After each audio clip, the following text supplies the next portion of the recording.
How's it going, Pokemon trainers? We have a great one for you today. As you probably already know, the remakes Pokemon Shining Pearl and Brilliant Diamond are about to come out for the Nintendo Switch. Now, if you aren't familiar with these remakes that are coming out, they look super awesome. I'm super excited about it. These are our Sinnoh Region remakes, and as expected in Pokemon Go, we are getting an event that coincides with the release of these brand new games. So let's go ahead and cover these details.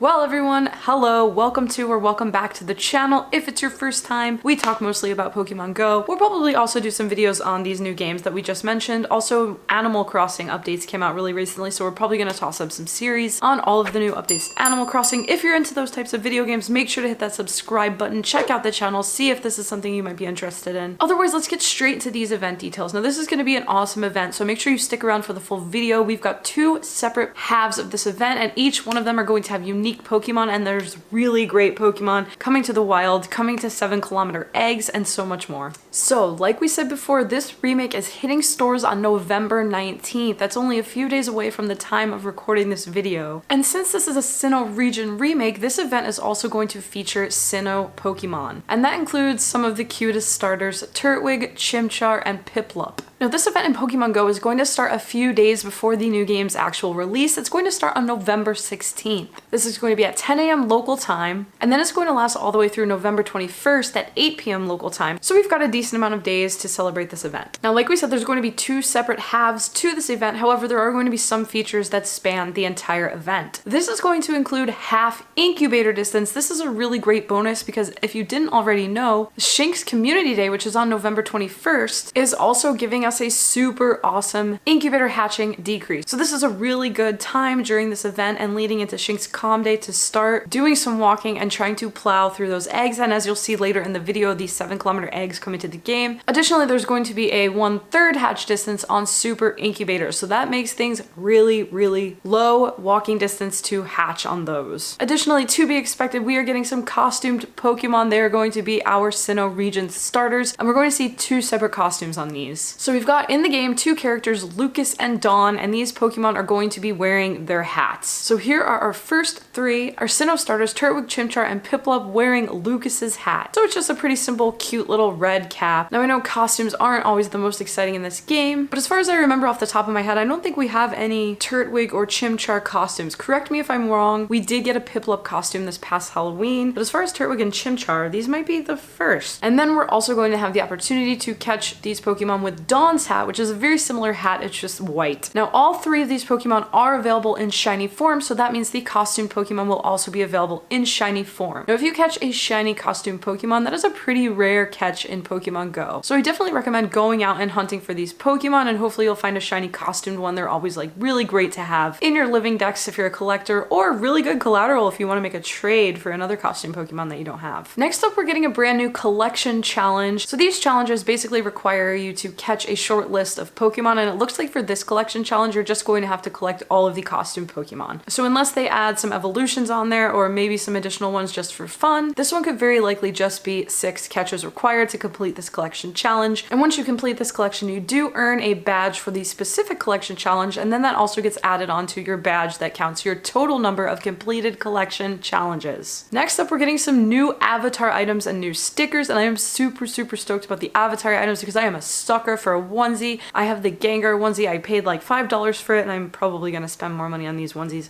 but these look so cute. It is just onesies of our 3 starters, and look at this cute little image. These are adorable right here. Anyway, so these items are going to come out even earlier than the event. They're gonna start on November 15th at noon Pacific time. So this one you do have to do some conversions. This isn't going to be local time, and then they're going to be in the shop, and those avatar items are going to be available in the shop forever after the event. We're also getting some character costumes as avatar items as well. So you can see here, it is going to be basically the outfits that we're going to see our main characters wearing in the new game. These are going to hit the store at the exact same time as the onesies, and they will also be available even after the event ends. So these costumes are going to include Sinnoh themed hat, top set, pants, shoes, a backpack, a skirt, and a pair of boots. And these are all going to be for free. Unfortunately, the onesies are not going to be free, but I'm still gonna buy one. Next up, it also looks like we're getting some cute new stickers. Typically, you can find these stickers by either spinning Pokestops or opening gifts from friends. Every now and then you'll see one of those stickers pop up in either of those spots. There's also going to be one free event box in the shop that's going to include 20 Pokeballs and one Sinnoh Stone. So this is going to come in really handy if you need to evolve any of these Sinnoh Region Pokemon. There's also going to be a new Great Box that's going to cost 300 Pokecoins in the shop. This is going to be a one-time only purchase, and it's going to include 3 Super Incubators, 2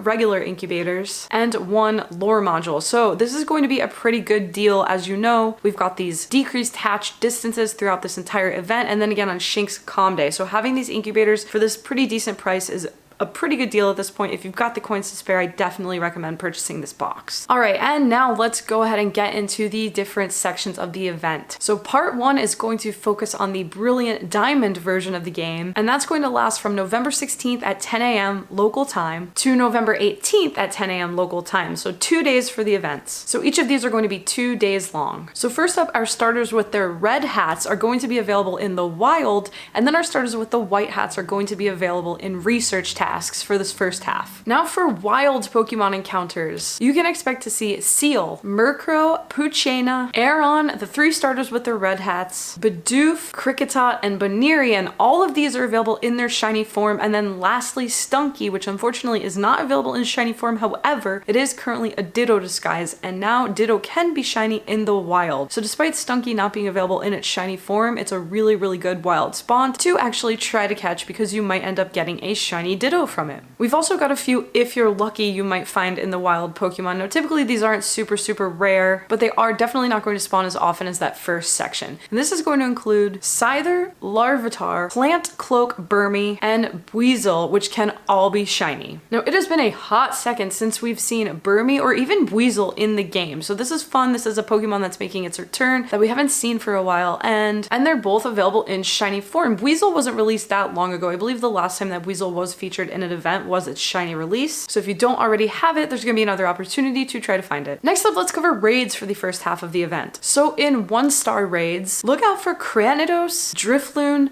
Bronzer, or Gibble. All of these are going to be available in shiny form. If you are someone out there who missed Gibble Community Day and still do not have a shiny Gibble, even though you do have to pay for these raids, it's going to be another opportunity to hopefully get a really good shiny Gibble. Cranidos shiny was also pretty recently released into the game, so here's an opportunity for that if you don't already have it. And then Drifloon and Bronzer, both of those have been pretty readily available for a while now in the game. Now in 3-star raids, you're going to see Tyranitar, Lopunny, Drapion, Toxicroak, and Gallade. And unfortunately, the only one of these Pokemon that will be available in their shiny form from the raids is going to be Lopunny.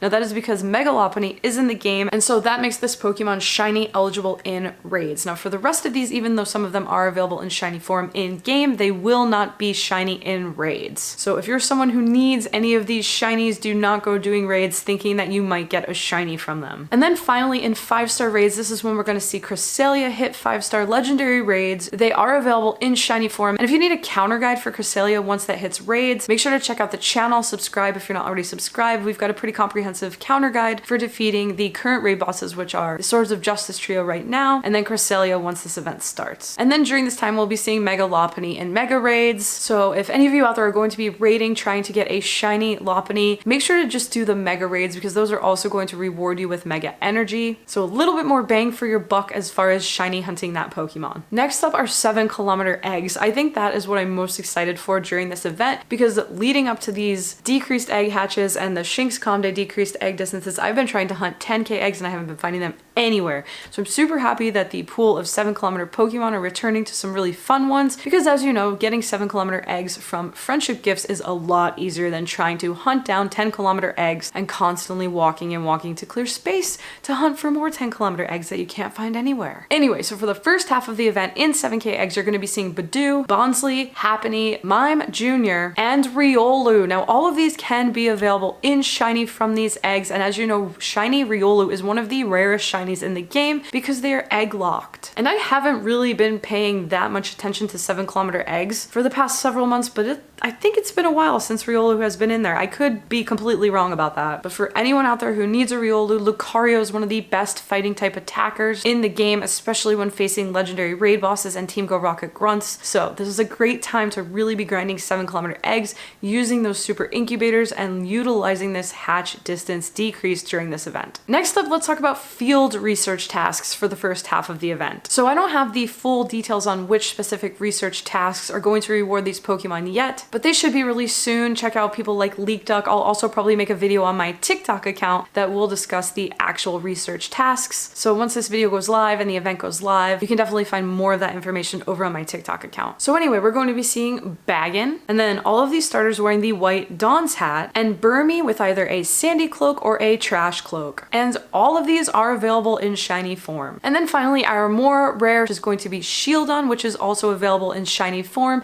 This is another pretty new shiny release, so I'm guessing that a lot of us probably don't have that one yet. Okay, next up, part 2 of the event is going to start on November 18th at 10 a.m. local time, and it's going to last through the end of the event, which is November 21st at 8 p.m. local time. And this event, as you probably guessed, is going to be themed around the Shining Pearl version of the game. So for wild encounters, look out for Pinsir, Misdrevious, and Houndour, which can all be shiny, Spheal, which unfortunately is not yet available in shiny form, our 3 starters with their white Dawn hats, again available in shiny form, and then Bidoof, Kricketot, Baneri, and Glameow, which are all available in shiny form. I still don't have shiny Bidoof. Now our If You're Lucky wild spawns are going to include Bagon, Slowpoke, Weasel, and Sandy Cloak, Burmy, and again, all of those are available in shiny form. Next up in 1-star raids, we're going to see Shieldon, Drifloon, and Bronzer, all of which can be shiny. In 3-star raids, Salamence, Lopunny, Toxicroak, Drapion, or Gallade. And again, the only one that will be available in shiny form from raids is going to be Lopunny. And for 5-star raids and mega raids, we will be seeing the same Pokemon, which is Cresselia in 5 stars and Mega Lopunny in mega raids. Both are available in shiny form. And then in 7-kilometer eggs, we're going to see the exact same pool of baby Pokemon. This is going to include Budew, Happiny, Bonsly, Mime Jr, and Riolu. Then in field research encounters, we'll be seeing the starters with their red Lucas hat, all available in shiny form. Plant Cloak or Trash Cloak Burmy, also available in shiny form. And then our If You're Luckies are going to be Larvitar and Cranidos, both available in shiny form.